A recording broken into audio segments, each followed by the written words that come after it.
Hello and welcome to The Print. Today we have with us senior Aam Aadmi Party leader Rajendra Pal Gautam, who has recently resigned from his ministerial position in Delhi over a political controversy. The political controversy concerns a recently held event in Delhi, which is all about the 22 oaths chalked out by Dr. B.R. Ambedkar when he converted to Buddhism in 1956. Since last week, we have seen the Bharatiya Janata Party accusing the AAP and primarily questioning Gautam's presence in that event where he could be seen on stage addressing a large gathering. We have seen the Bharatiya Janata Party accusing the AAP of being anti-Hindu in many ways and questioning the event, which they say was primarily aimed at converting a large number of Hindus into Buddhism. We have Mr. Gautam with us today. Sir बहुत बहुत शुक्रिया, धन्यवाद आपका हमारे साथ जुड़ने के लिए। हमारे कुछ सवाल है, हमारे दर्शकों के कुछ सवाल है, वो हम आपके सामने रखना चाहेंगे। सर मेरा पहला सवाल आपसे ये है कि रिज़ाइन करने का जो एक्ट है, कहीं पे किसी पॉइंट पे क्या रिग्रेट करते हैं? नहीं, बिल्कुल रिग्रेट नहीं है। रिज़ाइन मैंने बड़े सोच विचार के किया है। दो कारण रिज़ाइन के रहे हैं। एक कारण तो ये रहा है कि मन इस बात से बेहद आहत है कि हमारे भाइयों की मूंछ रखने पर हत्या हो रही है, घड़ा छूने पर हमारे बच्चों की हत्या हो रही है, मंदिर में प्रवेश करने पर हमारी हत्या हो रही है, मूर्ति छू लेने पर हमारे लोगों की हत्या हो रही है, बहन बेटियों की इज्जत लूट कर बलात्कार, सामूहिक बलात्कार करके उनकी हत्या हो रही है। और इन हत्याओं के खिलाफ ना तो प्रधानमंत्री जी का कोई बयान आता है, ना गृह मंत्री जी का कोई बयान आता है, ना देश के शीर्षस्थ नेताओं का कोई बयान आता है। और तो और तब और ज़्यादा दिल दुखता है जब हत्या करने वाले लोगों के पक्ष में महापंचायत हो जाती है। तो हम आखिर भारत को कहाँ ले जा रहे हैं? भारत पूरी दुनिया के सामने शर्मसार हो रहा है। बिल्किस बानो के साथ सामूहिक बलात्कार हुआ, कई हत्याएं उनके घर में की गई, हत्यारों को कोर्ट ने दोषी ठहराया, सज़ा दी, समय से पहले उनको छोड़ दिया गया। और उसके बाद फिर छोड़ने के बाद उनको माला पहनाकर, मिठाई खिलाकर उसको वीडियो वायरल करना, ऐसे लगता है जैसे वो कोई जंग जीत कर आए हों। इससे दिल दुखता है, बहुत ज़्यादा दुखता है कि कोई नहीं बोल रहा है। क्या है? भारत विविधताओं का देश है। भारत में हर 50 किलोमीटर पर भाषा बदल जाती है, संस्कृति बदल जाती है, अनेकों धर्म हैं भारत में, हज़ारों जातियाँ हैं। और इस विविधता के बीच भी भारत एकजुट रहा, कभी इस तरह की बात नहीं है। लेकिन उस पर मतलब बोलने से पहले क्या आप ये देखोगे कि जुल्म किस जाति और धर्म के साथ हुआ है, तब बोलोगे।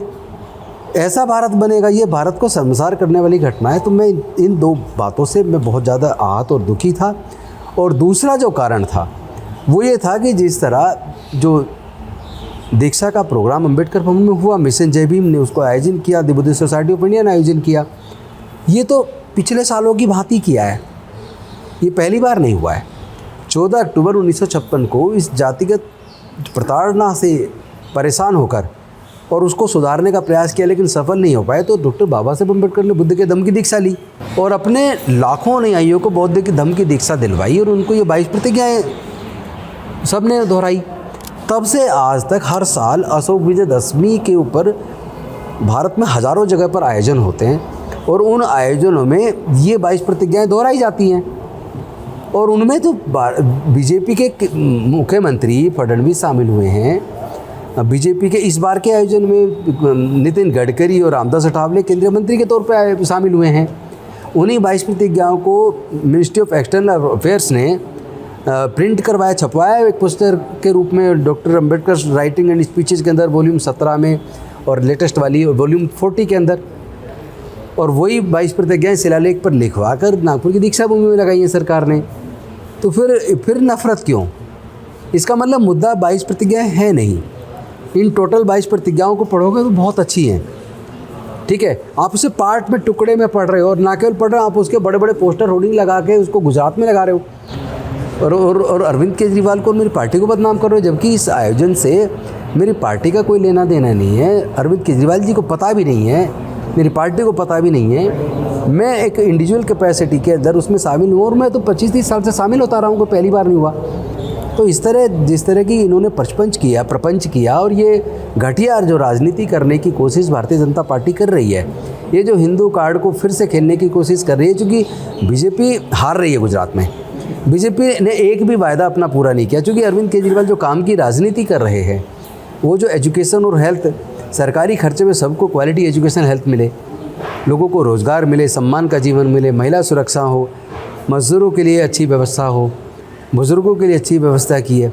जो अच्छी राजनीति से पसंद करके जिस तरह पंजाब के लोगों ने जिताया, अब गुजरात के लोग जिताने वाले हैं आम आदमी पार्टी को। इससे भयभीत हो गई है बीजेपी और उन्होंने इसको एक अवसर के तौर पे इस्तेमाल करने का प्रयास किया है। इससे आहत होके, इन दो बातों से आहत होके मैंने रिजाइन करना उचित समझा। तो यहाँ मेरा एक सवाल है कि इस पूरे पॉलिटिकल कंट्रोवर्सी में आम आदमी पार्टी का स्टैंड क्या रहा? आम आदमी पार्टी का स्टैंड बिल्कुल वो रहा है जो रहना चाहिए। हम किसी भी कीमत पे बीजेपी को जीतने नहीं देंगे। इसको मुद्दा बनाने चाह रही है, हम इसको बनने नहीं देंगे। गुजरात के लोग भी और देश के लोग समझदार हैं कि बीजेपी का असली चरित्र क्या है। बीजेपी के सांसद, बीजेपी के मंत्री किस तरह के बयान दे रहे हैं, देखिए ज़रा किस तरह वो एक पूरा आतंकित कर रहे हैं, एक बड़े संप्रदाय को, पूरे समूह को, पूरे समाज को आतंकित कर रहे हैं और रोज़ रोज़ भड़काऊ भाषण दे रहे हैं, पूरे समाज में भय का वातावरण पैदा कर रहे हैं। उनके खिलाफ पुलिस कोई कार्रवाई नहीं करती है। पूरा देश देख रहा है, चलेगा नहीं है ज़्यादा दिन। और कल जो जिस तरह का अभी बयान एक आया है उत्तराखंड से एक उनके विधायक का, वो विधायक जिस तरह हिंदू देवी देवताओं का अपमान कर रहे हैं, उसको तो बीजेपी चुप्पी साध गई है। ये तो नहीं चलेगा, दोहरा चरित्र आपका नहीं चलेगा। और उन्हीं 22 पत्रकारों को जिनको आपने मुद्दा बनाया, उनको आपने बड़े बड़े होर्डिंग बना के पूरे गुजरात के लोगों को कुछ पढ़ा दिया, सुना दिया। आप क्या कर रहे हो?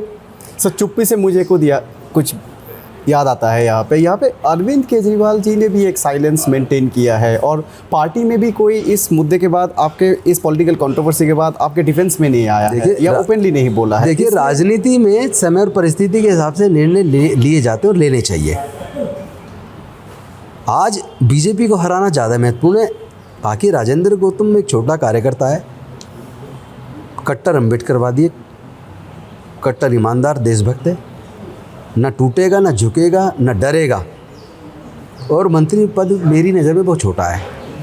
आप याद कीजिए उस क्षण को 1951 में जो डॉक्टर बाबा साहब अम्बेडकर हिंदू कोड बिल लेकर आए और हिंदू कोड बिल के माध्यम से वो भारत की हिंदू महिलाओं को वो सारे हक और अधिकार देना चाहते थे। भारत में हिंदू महिलाओं के पति की अगर जवानी में भी डेथ हो जाए तो उनको दूसरी शादी करने का हक नहीं था। पति कितना ही जालिम और क्रूर हो और कितना ही उत्पीड़न करता हो, उसके बावजूद उसको तलाक का हक नहीं था। पति अगर पत्नी को और बच्चों को छोड़ दे तो उनको गुजारा भत्ता लेने का हक नहीं था। और इसके साथ साथ पति पिता की संपत्ति में हक नहीं था। उनको बच्चे नहीं होते तो बच्चे गोद लेने का हक नहीं था। लेकिन डॉक्टर बाबा साहब अम्बेडकर संसद में हिंदू कोड बिल लेकर आए। भारत की हिंदू महिलाओं को उनके हक अधिकार दिलाने के लिए पूरी की पूरी संसद उनके खिलाफ हो गई, पूरी संसद। तो डॉक्टर बाबा साहब अम्बेडकर जी ने सोचा कि अगर मैं भारत की हिंदू महिलाओं को उनके हक और अधिकार नहीं दिलवा पाया तो मुझे फिर कानून मंत्री बने रहने का क्या हक है। और उन्होंने फिर रिजाइन कर दिया। तो जो अनुभूति उस वक्त गौरव की उनको हुई होगी, मुझे आज अपने समाज के ऊपर जुल्म जाति और उत्पीड़न के खिलाफ जो मैं खड़ा हुआ हूँ मजबूती के साथ, और बीजेपी के छिछोरी और गंदी हरकतें, आतंकित पैदा करने वाली, नफरत पैदा करने वाली इस राजनीति के खिलाफ अगर मैं खड़ा हुआ हूँ तो मैं अपने आप को गौरवान्वित महसूस कर रहा हूँ। और ये जो मुझे धमकी दे रहे हैं सोशल मीडिया पे, फेसबुक पे, ट्विटर पे और मेरे फ़ोन पे फ़ोन करके, अगर ये सोचते हैं मैं डर जाऊँगा तो ये इनकी गलतफहमी है। मैं डरने वाला नहीं हूँ। मैं वकील हूँ, लोगों को न्याय दिलाता हूँ। मैं अपनी पे आ गया तो फिर इनको सबको कोर्ट में ज़िंदगी भर मैं कोर्ट में इसे नचा दूंगा। सर आज का जो पॉलिटिकल क्लाइमेट है, इसमें हम ऑलमोस्ट हर पॉलिटिकल पार्टी को देखते हैं कहीं ना कहीं वो डॉक्टर BR अम्बेडकर को कोऑप्ट करने का कोशिश करते हैं। उनके फ़ोटोज़, उनके इमेजेस, उसमें आम आदमी पार्टी भी आती है, खासकर एक ऐसे वक्त पे जब पार्टी एक्सपैंड करी है दूसरे स्टेट्स में भी। तो यहाँ पे जब BR अम्बेडकर साहब के ओथ 22 प्रतिज्ञाओं की बात आती है तो यहाँ पे दिक्कत कहाँ है? मतलब वो तो ये भी कह सकते थे कि इनका विरोध करके बीजेपी दलित विरोधी हो रही है या बीजेपी। मैं कह रहा हूँ मुद्दा वो 22 प्रतिज्ञा नहीं है। अगर वो होती, मैंने तो सिर्फ उनको पढ़ा है। बीजेपी ने तो उनको बड़े बड़े होर्डिंग बैनर पर लिखवा के लगा दिया है पूरे गुजरात में। अपराध तो उन्होंने किया है, मैंने तो नहीं लगवाया, किसी को सुनाया नहीं जाकर। मैंने तो सिर्फ उनको पढ़ा है, दोहराया है। बीजेपी तो बड़े बड़े होर्डिंग पोस्टर बना के पूरे गुजरात में लगा दिया है उन्होंने और अपने मीडिया से पूरी दुनिया को सुना दिया है उन्होंने। सर आज के डेट में इंडिया में ऐसा क्या, मतलब रीज़न क्या है कि large number of conversions Buddhism में आज भी हो रहे हैं? कारण क्या है? कारण ये जो रोज़ रोज़ का उत्पीड़न है, लोग घुटन महसूस कर रहे हैं। लोगों को लगता है आज भी जाति की वजह से इतना उत्पीड़न है, आज भी बहन बेटी की इज्जत लूट कर हत्या हो रही है, आज भी मूंछ रखने पर, घड़ा छूने पर, मंदिर में घुसने पर, मंदिर मूर्ति छू लेने पर आज भी हत्या हो रही है। आज भी अगर देश के राष्ट्रपति रहते हुए रामनाथ कोविंद जी को पुरी के जगन्नाथ मंदिर में घुसने नहीं दिया, आज भी अगर एक IPS ऑफिसर को पिछले साल उनकी पत्नी IFS है, उनको अपनी घोड़ी पर बारात निकालने पे इतनी धमकी मिली कि पूरे गांव को छावनी बनाया गया, तब जाके उसकी बारात निकली, तो बदला क्या? इसलिए बुद्ध धम्म की ज़रूरत है। और बुद्ध का धम्म तो वैसे भी शांति और मानवता का धम्म है। बुद्ध के धम्म में समता, मैत्री, भाईचारा, न्याय, प्रज्ञाशील, करुणा, मैत्री, यहाँ से बुद्ध के धम्म का जो मूवमेंट है, जो शिक्षाएं हैं, पूरी दुनिया में गई, पूरी दुनिया ने स्वीकार की हैं। मुझे लगता है कि भारत को फिर से अगर गौरवशाली राष्ट्र बनना है तो पूरे भारत को बुद्ध के रास्ते पर चलना होगा। सर, ये जो संघ परिवार है वो लार्जली कहीं ना कहीं एक आइडिया प्रोपेगेट करती है कि बुद्धिज़्म जो है वो लार्जर हिंदुज़म का ही एक पार्ट है। क्या आप इससे सहमति रखते हैं या बिल्कुल सहमति नहीं रखते? मैं उससे सहमत नहीं हूँ, लेकिन अगर रखते हैं फिर आपत्ति क्यों? फिर बुद्ध के धम्म से आपत्ति क्यों? डॉक्टर बाबा साहब अम्बेडकर से नफरत क्यों? इसका जवाब कौन देगा? सर, क्या आपके रेजिग्नेशन से पहले अरविंद केजरीवाल जी या किसी भी वरिष्ठ नेता से क्या किसी सीनियर लीडरशिप से बात हुई थी? नहीं, मेरी किसी से तरह बात pressure नहीं हुई, या कहा क्योंकि गया वो था? वहाँ बिजी थे, चुनाव के प्रचार में गए हुए थे गुजरात में। मुझे लगा कि मुझे अब निर्णय लेना चाहिए और मैंने अपनी इच्छा से निर्णय लिया। और मेरा पूरा भारत ही नहीं, पूरी दुनिया से मेरे पे जितने कॉल आ रहे हैं और लोग मिलने क्या लिए आ रहे हैं, उससे मैं बहुत ही गौरवान्वित महसूस कर रहा हूँ, बहुत मजबूत महसूस कर रहा हूँ। और मेरा समाज आने वाले समय में इस भारतीय जनता पार्टी को इसका जवाब जरूर देगा कि वो बाबा साहब से इतनी नफ़रत क्यों करते हैं, वो दलितों से, पिछड़ों से, आदिवासियों से और माइनॉरिटी से इतनी नफ़रत क्यों करते हैं। इसका जवाब बहुजन समाज के लोग आने वाले समय में भारतीय जनता पार्टी को देंगे। सर, ये सवाल तो आम आदमी पार्टी आज भी बीजेपी को पूछ सकती है कि आपको इतनी दिक्कत क्यों है अगर पार्टी स्टैंड लेना चाहे तो, कि आप समय का इंतजार कीजिए। राजनीति में समय और परिस्थिति के हिसाब से निर्णय लिए जाते हैं, थोड़ा सा समय का इंतजार कीजिए। क्या सर रेजिग्नेशन के बाद आपकी किसी सीनियर लीडर से बात हुई है इस मुद्दे पे? बहुत सारे लोगों से बात हुई है। थोड़ा बताएंगे, थोड़ा विस्तार में? अभी समय आने पे बताएंगे। सर, आपके यहाँ से आगे का एक्शन प्लान क्या रहेगा? अब मैं आने वाली 14 तारीख को, परसों, यहाँ से 2 बजे मैं और मेरे बहुत सारे साथी यहाँ से पैदल मार्च करते हुए 26 अलीपुर रोड जाएंगे, दिल्ली विधानसभा के सामने, जहाँ डॉक्टर बाबा साहेब अम्बेडकर जी ने अंतिम सांस ली, जहाँ से उन्होंने बहुत सारे आंदोलन चलाए, जहाँ से उन्होंने दलित, पिछड़े, आदिवासियों को आगे बढ़ने का मार्गदर्शन किया। उस भूमि पर जाकर हम उस अर्पित करके नमन करेंगे और संकल्प लेंगे वहाँ से कि अब मेरे जीवन का पूरा जीवन पूरे देश में जाकर देश से जातिवाद को ख़त्म करना, दलित, पिछड़े, आदिवासियों पर होने वाली जुमजातियों को ख़त्म करना ही मेरा अब जीवन का अंतिम उद्देश्य है। So thanks for joining us and taking all our questions, and Thank you. thank all our viewers. For more such videos, please keep watching The Print.